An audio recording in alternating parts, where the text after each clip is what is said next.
Hello my dear students, hope आप सभी ठीक होंगे। आज की इस नए क्लास में हम पढ़ेंगे एक इम्पॉर्टेंट टॉपिक। तो आज का हमारा टॉपिक रहेगा इनैनशियोमर्स एंड आरएस डिजिग्नेशन। इनैनशियोमर्स हम पढ़ेंगे, तो उसके बाद हम देखेंगे कि आरएस डिजिग्नेशन क्या चीज़ होती है। Before taking up this enantiomers topic, या इनैनशियोमर थिंग क्या चीज़ है, first I would like to explain you what is plane polarized light. What is plane polarized light?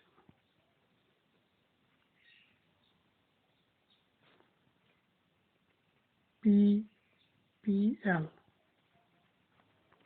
What is plane polarized light? क्योंकि हमें पता है सन से जो लाइट आती है, दिस लाइट या इलेक्ट्रोमैग्नेटिक रेडिएशन जो है, ये एक्चुअली होती क्या है? This is the vibration of electric and magnetic fields.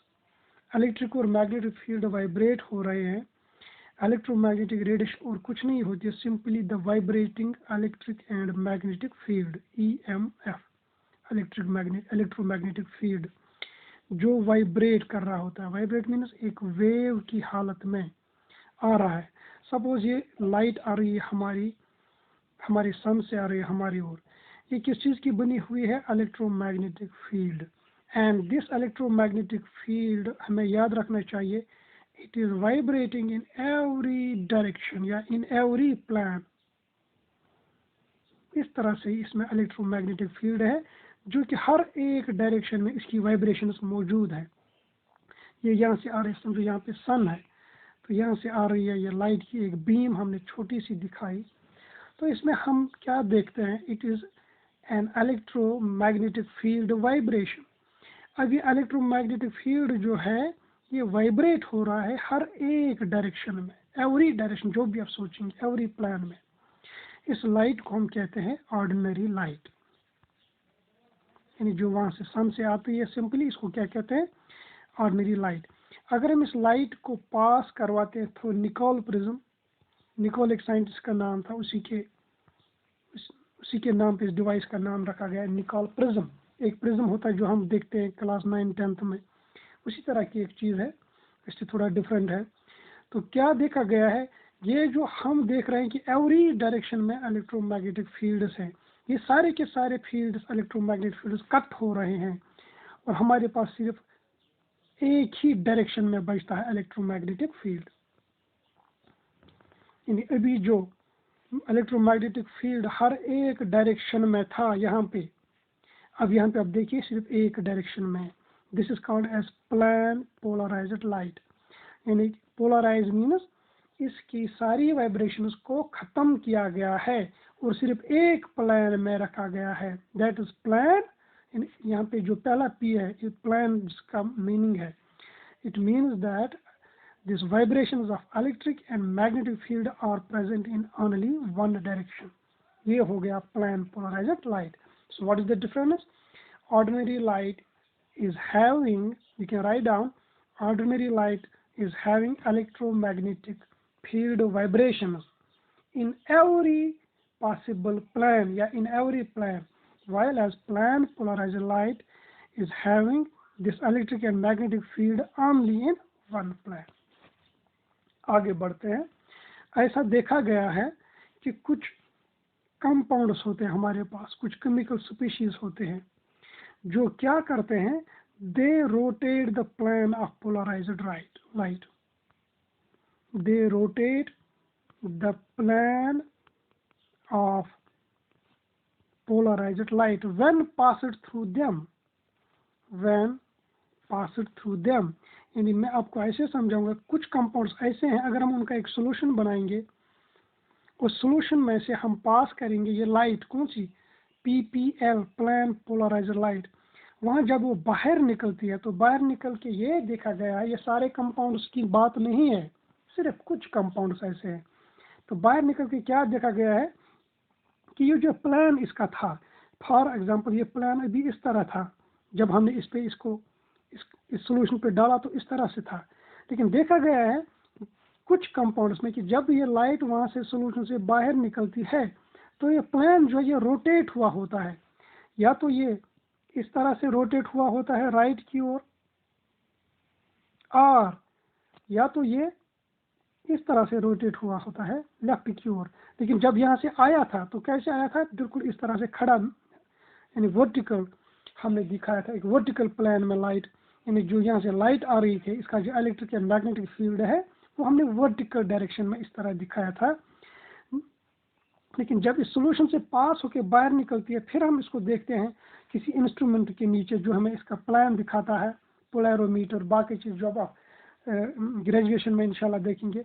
तो या तो ये प्लान, ये जो प्लान है या तो ये इस तरह से राइट की ओर शिफ्ट हुआ होता है जैसे यहाँ पे, या ये प्लान यहाँ की ओर लेफ्ट की ओर शिफ्ट हुआ होता है। यानी अभी यहाँ पे इस प्लान में था, अब यहाँ आ गया है, अभी इस प्लान में था, अब देखो लाइट थोड़ा राइट हो गई, यहाँ पे थोड़ा लेफ्ट हो गई।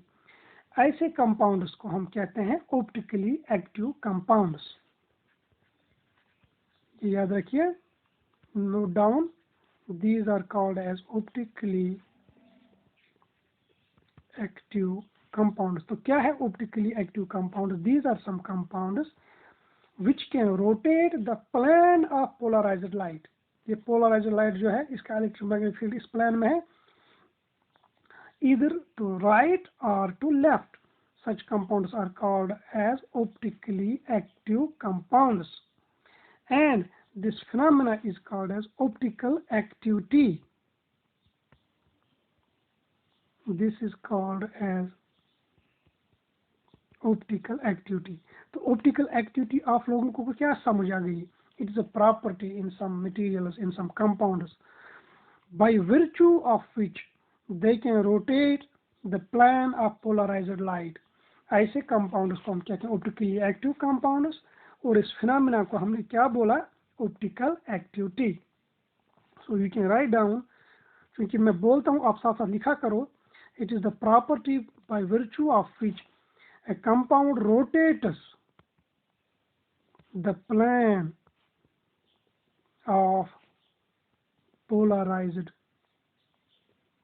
light। ठीक है, समझ आ गया? तो उसके बाद हम आगे बढ़ते हैं।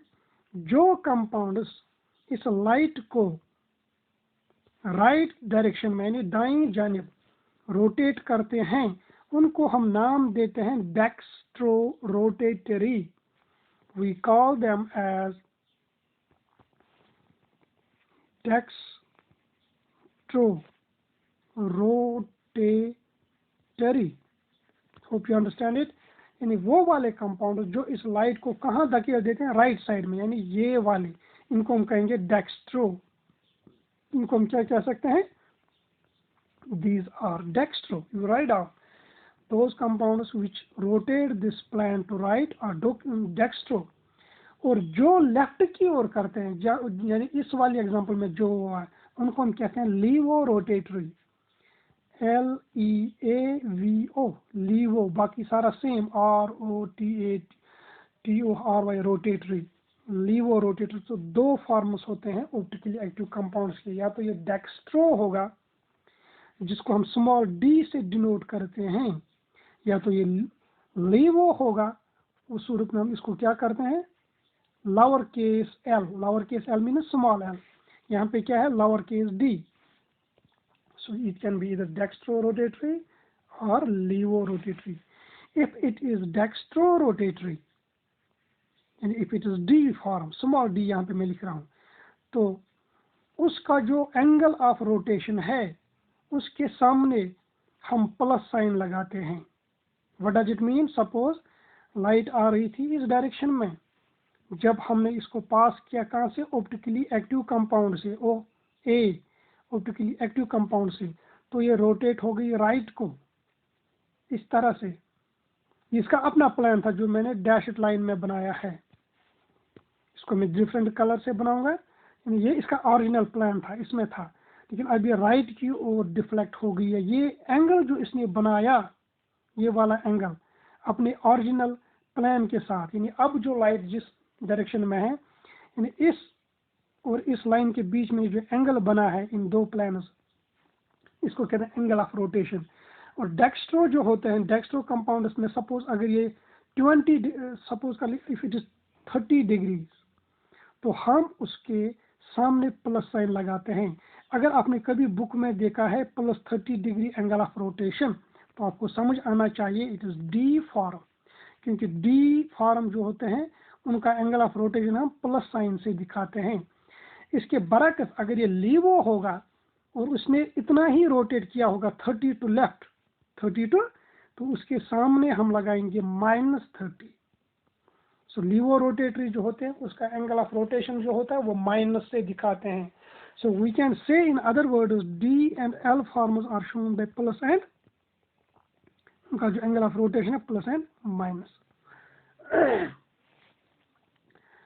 These are two terms dextro. I hope आपको अंडरस्टैंड हुआ होगा। लीवो प्लस साइन कहाँ पे यूज करते हैं, माइनस साइन कहाँ पे यूज करते हैं। आगे बढ़ते हैं इससे। You know down, optically active compounds are found to be, you write down, आप लिखते जाइए, optically active compounds are found to be non-superimposable on their mirror images, on their mirror images। इसका क्या माने हो गया? कहते हैं कि ये जितने भी ऑप्टिकली एक्टिव कंपाउंड्स हम देखेंगे, जितने भी ऑप्टिकली एक्टिव कंपाउंड्स है उनकी एक खास प्रॉपर्टी, इनकी मेन प्रॉपर्टी क्या है? These are non super imposable on their mirror images. इसका मतलब यह हो गया कि सपोज कर लीजिए हमारा राइट हैंड है और राइट हैंड, अगर आप इसको आईने में देखेंगे तो आईने में ये क्या दिखेगा? लेफ्ट हैंड, ठीक है। इस लेफ्ट हैंड और राइट हैंड को अगर हम कोशिश करेंगे इस तरह से एक दूसरे पे रखने की, यानी राइट हैंड को लेफ्ट हैंड पे डालेंगे या लेफ्ट हैंड को राइट हैंड या किसी भी और तरीके से इस तरह से डालेंगे कि देखने वाले को डाल के फिर ये लगेगा कि only one hand is there, only one hand is there. तो ऐसा पॉसिबल नहीं है। यानी कभी किसी भी डायरेक्शन आप भी ट्राई कर लीजिए, राइट हैंड को लेफ्ट हैंड पे डाल दीजिए और फिर कोई देखने वाले को लाइए, उसको बोलो कि आप हर साइड से देख लीजिए, क्या ये एक ही हाथ दिख रहा है? ऐसा पॉसिबल नहीं है। So this is called as non super imposable mirror image. यानी ऐसी मिरर इमेज जिसको अगर हम चाहेंगे अपने ऑब्जेक्ट के ऊपर रखें कुछ इस तरह से कि फिर देखने वाले को एक ही लगे, ऐसा पॉसिबल नहीं है। इसके बरक्स में आपको एग्जांपल समझाऊं। सपोज दिस इज ए, इसके आगे मिरर रखेंगे तो वहां पे जिसकी मिरर इमेज है उसको हम ब्लू कलर से दिखाएंगे, ठीक है।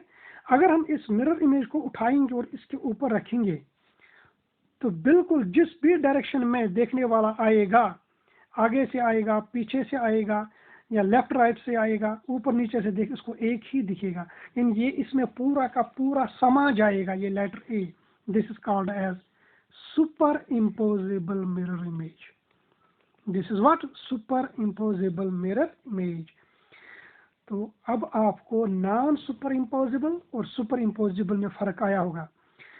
तो non super imposable mirror image हमने देखा जिसमें ऑब्जेक्ट अपनी मिरर इमेज में नहीं समा जाता है, बिल्कुल भी नहीं समा जाता, यानी इस तरह से समा जाएगा कि देखने वालों को लगेगा ये एक ही ऑब्जेक्ट है। ऐसा पॉसिबल नहीं होता है। Such image are called as non super imposable mirror images. हमने क्या पढ़ा अभी तक? हमने ये देखा कि ये जो हैं optically active compounds, optically active compounds, they are non superimposable on their mirror images। उसके बाद आप आगे बढ़ेंगे, you write down one more sentence, I say molecules or I say compounds जो नॉन सुपर इम्पोजेबल होते हैं अपनी मिरर इमेज पे, जो नॉन सुपर इम्पोजेबल होती है अपनी मिरर इमेज पे, उनको हम नाम देते हैं chiral molecules. Very important,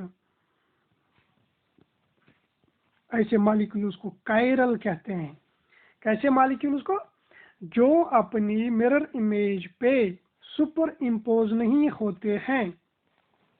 right hand and left hand, these are non super imposable. हम कहेंगे राइट हैंड भी कायरल है और लेफ्ट हैंड भी कायरल है, क्योंकि ये एक दूसरे की मिरर इमेज पे, यानी एक दूसरे की मिरर इमेज है।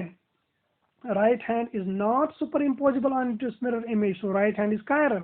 इसी तरह से लेफ्ट हैंड को अलग से देखिए फिर मिरर में, तो लेफ्ट हैंड को जब देखेंगे it will look like right hand, तो लेफ्ट हैंड भी अपनी मिरर इमेज पे सुपर इम्पोजेबल नहीं है, सो दीज आर कायरल। हम इस तरह से इसको समझा सकते हैं। So what are chiral molecules? The molecules which are non super imposable. तो हम ये कह सकते हैं ये जो ऑप्टिकली एक्टिव कंपाउंड्स होते हैं, these are chiral, these are chiral molecules. उसके अगेंस्ट में वो मॉलिक्यूल्स जो मैंने ए से समझाई, which are superimposable on their mirror images, those are achiral, those are achiral। उनको क्या कहते हैं? achiral, यानी जो अपनी मिरर इमेज पे सुपर इम्पोजेबल होते हैं। Hope you understand it. सो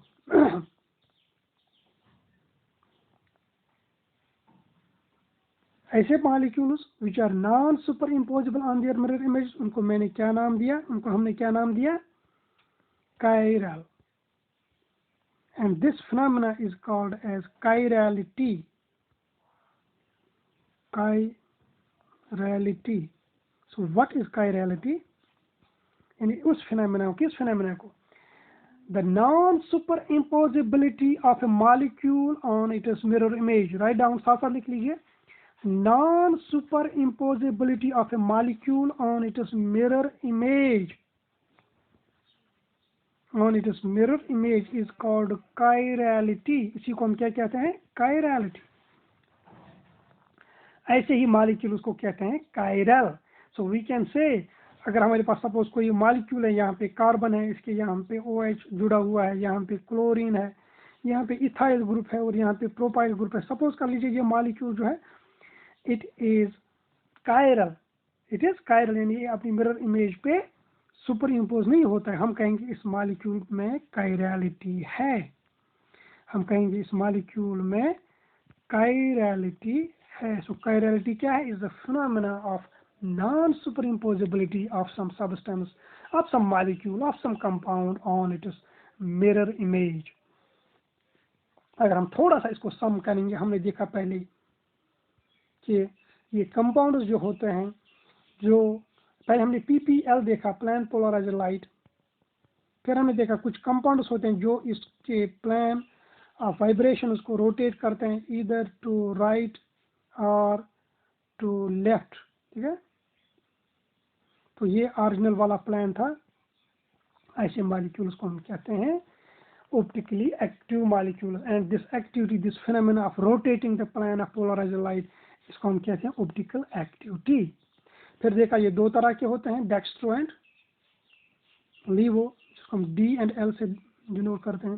फिर हमने इनकी एक और प्रॉपर्टी देखी कि ये जो ऑप्टिकली एक्टिव कंपाउंड्स होते हैं, these are non super imposable on their mirror images, these are non super imposable on their mirror images. तो non super imposability and super imposability हमने समझा है। सच compounds which are non super imposable on their mirror image are called as chiral, and this phenomena of possessing non superimposability is called as chirality। मेरे words को अच्छी तरह से समझ, मैंने कायरलिटी किसको बोला? Non super imposability on its mirror image. Optical activity and chirality को हम अक्सर एक दूसरे के साथ जोड़ देते हैं। तो इस तरह से जोड़ देते हैं कि हम इनको एक ही चीज मान लेते हैं, लेकिन ऐसा नहीं है, ऐसा नहीं। ऑप्टिकल एक्टिविटी क्या है? It is the tendency to rotate the plane of polarised light. और कायरलिटी क्या है? It is the non super imposability of a substance on its mirror image. Good. अब जो हमारे पास ये दो चीजें हैं, कौन सी, एक ऑब्जेक्ट और इसकी एक ऑब्जेक्ट लीजिए और उसकी जो मिरर इमेज है, सपोज इस तरह से बन जाती है, जो एक दूसरे पे क्या है, सुपर इम्पोज जो नहीं हो रहे हैं, इस पेयर को हम कहते हैं इनैनशोमर्स। These are इनैनशोमर्स। तो हम ये कहेंगे enantiomers are actually isomers which are non super imposable on each other, जो एक दूसरे की मिरर इमेजेस होते हैं और वो एक दूसरे पे सुपर इम्पोज नहीं होते हैं। लेफ्ट एंड राइट हैंड की एग्जांपल फिर ले सकते हैं। अगर आप इनका स्ट्रक्चर देखेंगे सेम है, 5 उंगलियां हैं, 5 फिंगर्स दोनों में है, पाम दोनों में है। स्किन का कलर भी अगर आप इंसान का वो दोनों हाथों का सेम होगा, उनकी बनावट बिल्कुल सेम है, लेकिन ये दो चीजें बिल्कुल अलग अलग है। हर एक चीज मिलने के बावजूद भी ये एक ही चीज नहीं है। कोई अपने लेफ्ट हैंड को राइट नहीं कहता है या कोई राइट को लेफ्ट नहीं कहता है, क्योंकि उसको मालूम है ये एक्चुअली दो चीजें अलग है। इसी तरह से जो ये मालिक्यूल कायरल होते हैं, ये कोई मालिक्यूल है और इसकी जो मिरर इमेज होती है ये इसी तरह से राइट और लेफ्ट होते हैं, जिस तरह से हमारा left hand right hand. So ये अलग अलग चीजें होती है। And these non superimposable mirror image are called as enantiomers. Enantiomers. Hope you understand this concept of enantiomers। enantiomer का कंसेप्ट आपको समझ आया होगा क्या चीज है। This is a pair of compounds which are non-superimposable mirror images of each other, which are non-superimposable mirror images of each other are called as enantiomers। You write down the two non-superimposable mirror images, the two non-superimposable mirror images are called as enantiomers। यानी ऐसे molecules जो कि एक दूसरे के mirror image होते हैं लेकिन नॉन सुपर इम्पोजेबल होते हैं। द कंपाउंड्स या the molecules which are non super imposable mirror images of each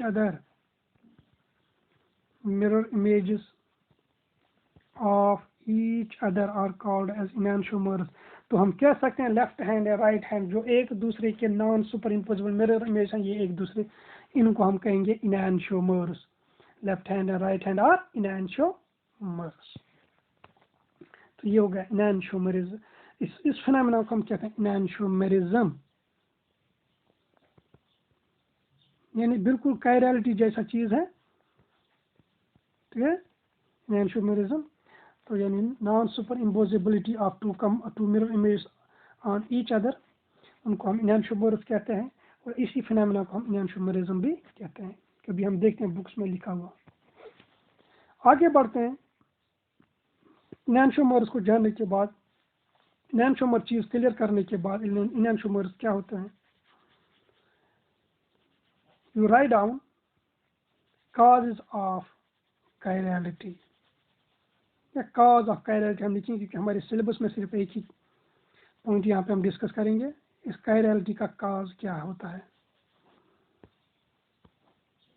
क्यों ये मॉलिक्यूल्स कुछ कायरल होते हैं।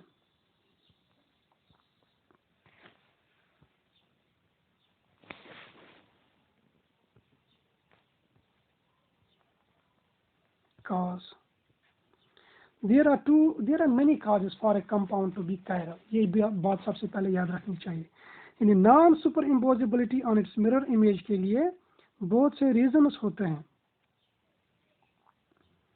इसमें से जो एक रीजन हम पढ़ेंगे जो हमारे सिलेबस में है, write down presence of A chiral centre. Presence of A chiral centre. तो मैंने क्या लिखा, कॉज ऑफ कायरलिटी में आप क्या लिखेंगे, there could be many reasons, जो हम आगे देखेंगे कभी, या यूजुअली हम ग्रेजुएशन में वो सारे कॉजेस पढ़ लेते हैं, what are the causes of chirality. तो यहाँ पे हमारे सिलेबस में हम लिखेंगे ओनली वन कॉज, जिसको हम बोलते हैं कायरलिटी, कायरल सेंटर। और ये कॉजेस जो हम पढ़ते हैं क्लास 11th में भी in detail, what are the causes for the chirality, जो हमारे फर्स्ट टॉपिक होते हैं उसमें। Organic chemistry of 11th is very important, कि इसमें बहुत सारी अच्छी अच्छी चीज़ें, कंसेप्चुअल चीज़ें जिस पर ऑर्गेनिक केमिस्ट्री बेस है वो हमें देखने को मिलती है। तो उन काजेज में इस वक्त हम क्या पढ़ेंगे, कायरल सेंटर। कायरल सेंटर को समझना, कायरल सेंटर क्या है? It is a carbon atom in a molecule that is attached to four different atoms or groups. That is attached to four different atoms or groups. Groups क्या है? Group is a combination of atom. For example, ये carbon है, इसको एक side से OH attached है, दूसरे side से सपोज कर लीजिए Cl अटैच्ड है, तीसरे साइड से इसमें मिथाइल ग्रुप अटैच है, और चौथे साइड से इसमें क्या है, इथाइल ग्रुप। ये वाला कार्बन जो अटैच है तीन डिफरेंट ग्रुप्स के साथ या एटम्स के साथ, यहाँ एक एटम है, यहाँ पे ग्रुप ऑफ एटम्स है, यहाँ पे भी ग्रुप ऑफ एटम्स है, यहाँ पे भी ग्रुप ऑफ एटम्स है। So this carbon is attached to one atom and three groups. इसमें एक एटम है जो कौन सा है, क्लोरीन, और इसके पास थ्री ग्रुप्स हैं। थ्री ग्रुप्स कौन कौन से? एक तो OH है, फिर दूसरा मिथाइल है, और तीसरा क्या है, ethyl group. Such a carbon, this carbon is called as chiral centre. This is called as chiral. जहां पे भी आप ऐसा कार्बन देखेंगे, जहां पे भी आप ऐसा कार्बन देखेंगे जो अटैच है फोर डिफरेंट ग्रुप से, such a carbon is called as chiral centre. ऐसे कंपाउंड जिनमें ये कायरल सेंटर या स्टीरियो सेंटर भी हम इसको कहते हैं, स्टीरियो सेंटर और chiral centre, these are optically active provided, ये हमेशा ऑप्टिकली एक्टिव होता है, लेकिन इसमें एक कंडीशन याद रखना है कि ये जो इसके फोर डिफरेंट ग्रुप्स हैं ये कायरल नहीं होंगे, ये ऑप्टिकली एक्टिव नहीं होंगे। अगर ये ऑप्टिकली एक्टिव थे इनमें से एक या दो, तब चांसेस है कि ये वाला कंपाउंड जो है it can be optically active, it can be chiral, और कभी कभी ऐसा होता है ये अकायरल भी बन जाता है। I will repeat this thing, कि ये वाले कंपाउंड्स जिनमें एक कायरल सेंटर होता है, these are always optically active provided, एक कंडीशन है कि A, B, C, D इनमें से कोई ऑप्टिकली एक्टिव नहीं है, इनमें से कोई कायरल नहीं है। So you write down A compound containing A stereo centre is always showing optical activity provided none of the groups A, B, C, D are chiral. None of the groups A, B, C, D are chiral. I hope ये clear हुआ। उसके बाद मैंने ये बोला कि suppose कर लीजिए इनमें से कोई एक कायरल है, किन में से, A, B, C, D, तब दो कंडीशंस आ सकती है, या तो ये मॉलिक्यूल कायरल होगा,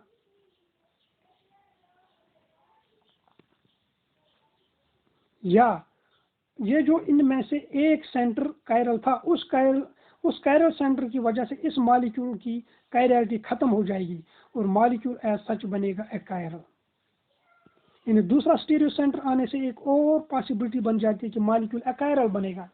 मॉलिक्यूल इस तरह से समझ लीजिए ये पॉजिटिव चार्ज था और यहाँ पे इनमें से कहीं पे एक और चार्ज था, C पे चार्ज था और वो नेगेटिव था। ये नेगेटिव और नेगेटिव क्या हो जाएगा, सॉरी ये पॉजिटिव था, ये पॉजिटिव और नेगेटिव क्या हो जाएगा, कैंसल। उस सूरत में हम ये कहेंगे molecule is overall neutral. Suppose अगर ये भी नेगेटिव है तब मॉलिक्यूल न्यूट्रल नहीं है, तो वही सूरत हाल ऐसा होगा, ये मॉलिक्यूल कायरल हो सकता है अगर ये दोनों क्या होंगे, इनमें प्रॉपर्टीज कुछ इस तरह की होती है कि ये कायरल ही रहता है, या अगर ये दूसरा एटम इसमें कायरल इस तरह का था कि ये इसकी कायरलिटी को, इस कार्बन की कायरलिटी को खत्म करेगा, then the molecule as whole will be achiral. तो स्टीरियो सेंटर के बारे में एक थोड़ी सी फिर मैं ये क्लियर करूंगा। It is a carbon atom in the molecule that is attached, इसको हम स्टार से डिनोट यूजुअली करते हैं, C star, that is attached to four different groups, that is attached to four different groups A, B, C, D. Such molecules are called such a carbon atom is called a stereo centre. और ये जितने भी जो भी molecule होगा जिसमें एक stereo centre होगा, these are chiral, these are provided, these are chiral provided. A, B, C, D इनमें से कोई कायरल नहीं है, इनमें से कोई कायरल यूजुअली हमारे एग्जाम्स में यही सिचुएशन होती है कि ABCD में कोई कायरल नहीं होता है, वही केस आप याद रखेंगे। तो फिर मैंने बोला था कि हाँ, ये एक सूरत में अकायरल बन सकता है जब ABCD में से कोई कायरल होगा, और तब भी जरूरी नहीं है कि मॉलिक्यूल अकायरल बन जाएगा, ये बन भी सकता है अकायरल, और उसकी वजह से जो इनमें से अकायरल होगा, सॉरी कायरल सेंटर होगा ABC में, ये इसकी वजह से अकायरल भी बन सकता है जो अभी कायरल था। Okay, understand all this thing. यह था हमारा आज का topic, enantiomers and RS nomenclature. अब RS नॉमेनक्लेचर इसमें रह जाता है। Tomorrow's class will be very important to learn this RS designation, क्योंकि ये चीज़ हम आज एक बार सीख जाते हैं फिर हमेशा के लिए इसको याद रख लेते हैं। For today it is all for today, take care, bye, इंशाल्लाह tomorrow will take up next.